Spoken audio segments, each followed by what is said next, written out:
Сегодня я расскажу вам о священной горе Кайлас. Кайлас находится в отдаленной, труднодоступной местности западного Тибета. Так как Тибет давно считается территорией Китая, нужно получить визу. Просто так в Тибет попасть нельзя. Обычно это через Лхасу или Катманду. По правилам, нужно купить тур внутри Тибета, получить пермит– это разрешение на въезд и передвижение по этому региону, и плюс специальное разрешение на обход горы Кайлас.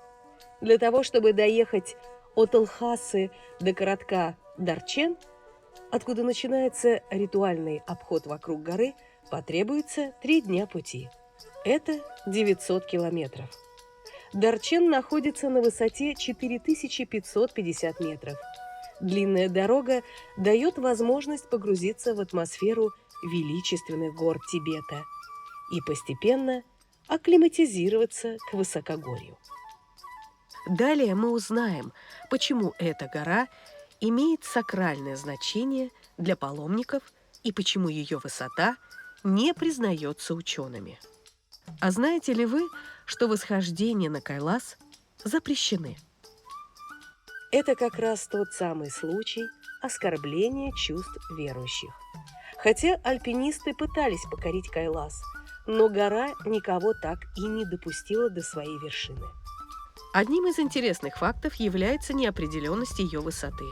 Ученые расходятся во мнениях от 6638 до 6890 метров, а паломники придерживаются магических цифр – 6666 метров. Возможно, в этом и есть что-то сакральное. Последователи индуизма, буддизма, джаонизма и древней религии Тибета Бон веками считают эту необычную гору сердцем мира, осью Земли. Верующие совершают обход вокруг нее, чтобы очиститься от всего плохого. Этот ритуальный обход в простонаречии называется кора. Паломники, совершая внешнюю кору, обходят Кайлас по часовой стрелке. Это направление по ходу движения Солнца.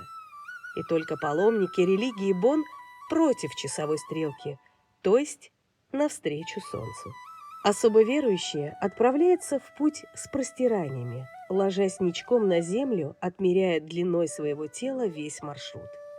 Они преодолевают его примерно за 2 недели. Кора имеет глубокий духовный смысл. Буддисты считают, что на вершине Кайласа обитает Самвара, один из Будд мудрости.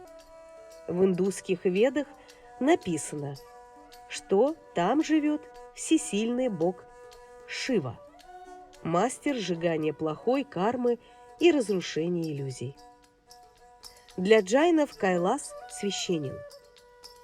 Как место, в первую очередь, где их первый святой Адинатха достиг просветления. Последователи религии Бон веруют, что отсюда основатель религии Томпа Шенрап спустился с небес на землю. Длина внешней коры составляет около 53 километров и обычно продолжается 3 дня пешком. Все вещи вокруг горы переносят яки, а сами люди идут налегке. Хотя и это дается с трудом. Самый сложный день коры – второй, когда приходится преодолевать перевал Дрогмала высотой 5660 метров. Это высшая точка коры, где полезно остановиться и проанализировать свои поступки и мысли. Здесь паломники молятся о новой жизни. Но надолго лучше на вершине не оставаться из-за нехватки кислорода. Не помешает иметь при себе баллончик с кислородом. С вершины перевала открывается озеро Гаури-Кунт. Тибетцы называют его озером благодарности. Пройдя озеро, над паломником через некоторое время повисает скала, напоминающая топор.